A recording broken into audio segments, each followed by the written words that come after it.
Bruce Lee died in the middle of filming his greatest masterpiece. What remains is haunting.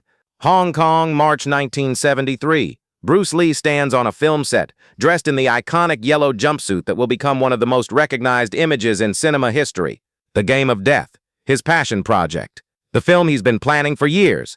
Not just another martial arts movie. Something deeper, something philosophical, something that will change how the world thinks about fighting, about life, about truth. Bruce has a vision, 5 levels. Each level represents a different martial arts style. Each level guarded by a master of that style. The protagonist must fight his way up floor by floor, adapting to each opponent, learning from each encounter, ultimately facing the final boss at the top. But it's not just about fighting, it's a metaphor. Life is the tower, each challenge is a level. Growth means adapting, victory means transcendence.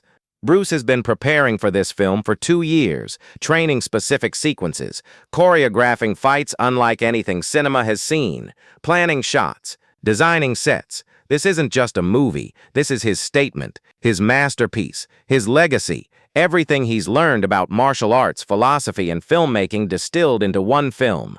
Today they're shooting the fight scene with Kareem Abdul-Jabbar. The final level, the ultimate opponent. Kareem is 7'2", a giant. The contrast with Bruce's 5'7" frame is striking, visually stunning, symbolically perfect. David and Goliath, technique versus size, intelligence versus power. They've been rehearsing for weeks. The choreography is intricate, beautiful, dangerous. Bruce wants this fight to show that size isn't everything, that a smaller, smarter fighter can defeat a larger opponent through skill, speed, and strategy. It's personal for Bruce. He spent his life proving this point. Now he'll prove it cinematically, immortalize it on film. The scene they're shooting today, Bruce using nunchucks against Kareem.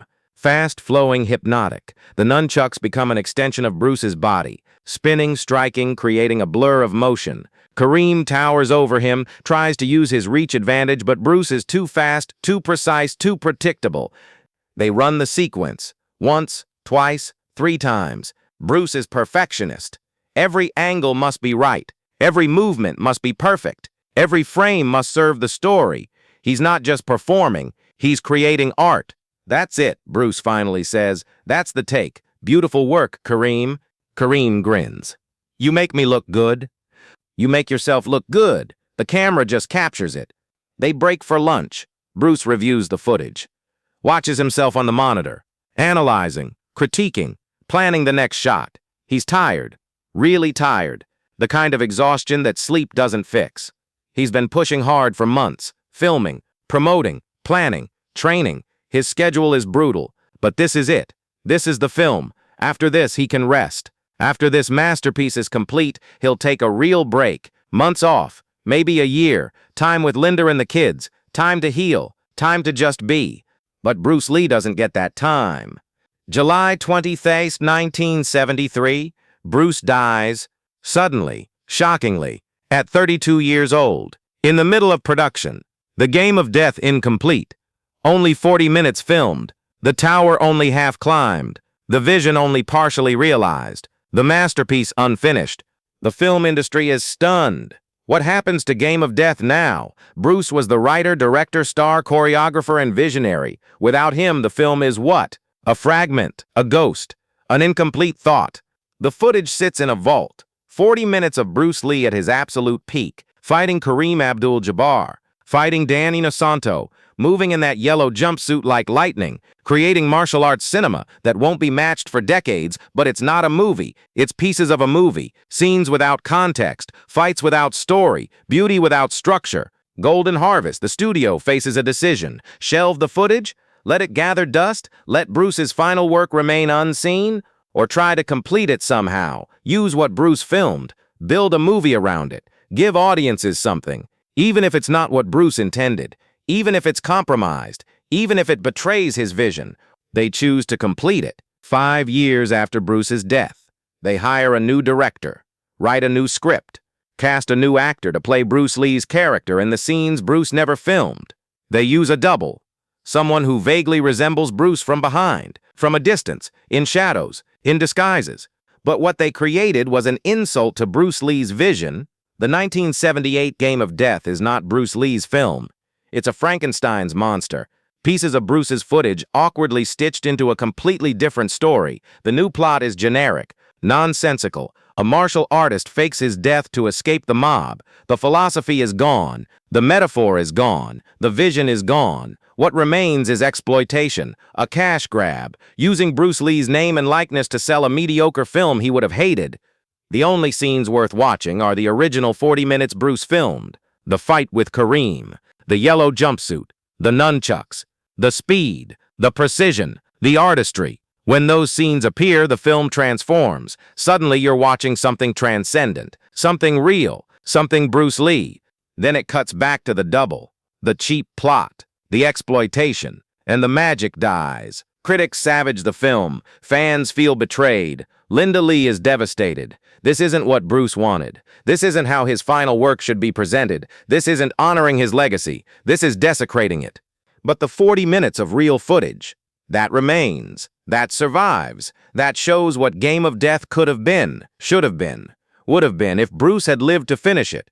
Film scholars study those 40 minutes obsessively, break down every frame, analyze every movement, try to understand Bruce's vision from the fragments. What was he trying to say? What was the complete metaphor? How did the tower end? What did transcendence look like in Bruce's mind? We'll never know. The answers died with Bruce. The vision remains incomplete, the masterpiece remains a fragment, but those 40 minutes, they're enough to show what was lost, enough to glimpse what could have been, enough to understand that Game of Death, properly completed, might have been Bruce Lee's greatest achievement.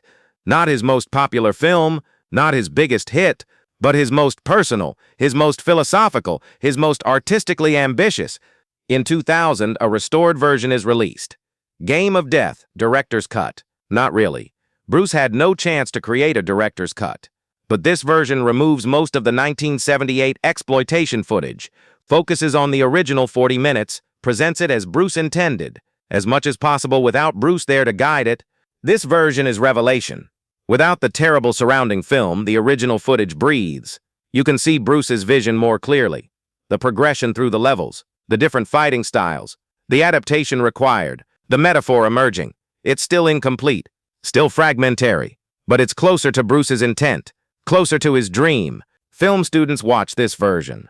Martial artists study it. Philosophers discuss it, because even incomplete, it's profound. Even fragmentary, it's brilliant. Even unfinished, it's a masterpiece. Shannon Lee, Bruce's daughter, watches the restored footage, cries, because she sees her father not just as a fighter, as an artist, a thinker, a creator trying to say something important about life and growth and transcendence, and she sees that vision cut short, that masterpiece left incomplete, that tower left unclimbed. My father died before he could finish his greatest work, Shannon says in an interview, and that's the tragedy, not that he died young, not that he didn't become more famous, that he had something to say and ran out of time to say it completely. Game of Death was supposed to be his statement, his magnum opus, his way of showing the world that martial arts isn't just fighting, it's philosophy, it's life, it's truth, and we only got 40 minutes of it. The rest died with him. In 2017, a documentary is made. Bruce Lee, The Game of Death, using the original footage, interviews, behind-the-scenes material, and expert analysis to reconstruct what Bruce intended, to show audiences what the complete film might have looked like. It's not the same as if Bruce had finished it. Can never be the same, but it's an attempt, a tribute, a way of saying this mattered, this vision mattered, this incomplete masterpiece deserves to be understood. The documentary includes interviews with Kareem Abdul-Jabbar, now in his 70s, looking back at those filming days in 1973. Bruce knew exactly what he wanted. Kareem says, every shot was planned, every movement had meaning. He wasn't just choreographing fights, he was creating visual philosophy. And working with him, you felt it. You felt like you were part of something important, something that would last. I thought we'd finish the film, premiere it, and it would change cinema. Instead, Bruce died, and the film died with him. What remains is beautiful, but it's a ghost, an echo, a shadow of what should have been. Dan Inosanto, who also fought Bruce in the original footage, has similar memories. Bruce told me Game of Death was personal, Dan recalls. He said every level represented a stage in his own martial arts journey. Each opponent represented a philosophy he had to overcome or integrate. The final fight with Kareem represented the ultimate challenge, facing someone who seems unbeatable and finding a way through intelligence and adaptability. Bruce didn't just want to entertain, he wanted to teach, and he was using cinema as his classroom. When he died, that classroom closed. The lesson remained unfinished. Fans create their own versions, fan edits, reconstructions using the original footage, interviews with Bruce, his written notes about the film, his philosophical writings, trying to complete what Bruce started, trying to honor his vision. It's impossible, of course. No one can finish Bruce Lee's masterpiece except Bruce Lee. But the attempts matter. They show how much that incomplete film means, how much people wish they could see the complete vision. In 2023, 50 years after Bruce's death, a new restoration is released. The highest quality version ever. Every frame of the original 40 minutes cleaned, restored, presented in 4K. Watching it is like traveling back in time, like seeing Bruce alive, moving, creating, at his absolute peak. And it's heartbreaking. Because you watch those 40 minutes and think, this was just the beginning, this was just the first half. What came after? How did it end? What was Bruce trying to say with the complete film? We'll never know. The tower remains half climbed. The journey remains incomplete. The masterpiece remains fragmentary. Bruce Lee's Game of Death is a beautiful, haunting reminder of how much was lost when he died. Not just future films, not just future performances, but this film, this specific vision, this masterpiece he was in the middle of creating. 40 minutes of transcendence, interrupted by death, completed by people who didn't understand it, restored by people who worship it, but never finished by the only person who could. That's the tragedy. Not that Bruce Lee died young, that he died in the middle of saying something important, in the middle of creating something profound, in the middle of climbing his own metaphorical tower. The movie he never finished is a monument to interrupted genius, to vision cut short, to masterpieces that remain forever incomplete. The yellow jumpsuit, the nunchucks, the fight with Kareem, the tower, the levels, the philosophy, all of it beautiful, all of it brilliant, all of it unfinished.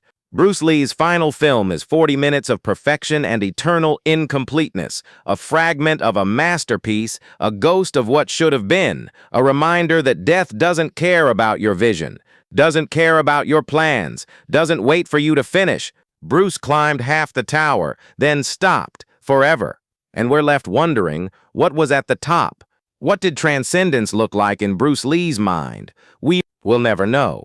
The answer died with him. On July 20, 1973, in the middle of everything, in the middle of his greatest work, in the middle of saying something important, the Game of Death, the movie Bruce Lee never finished, the masterpiece that remains forever incomplete, the tower that will never be fully climbed, 40 minutes of genius, and a lifetime of wondering what could have been.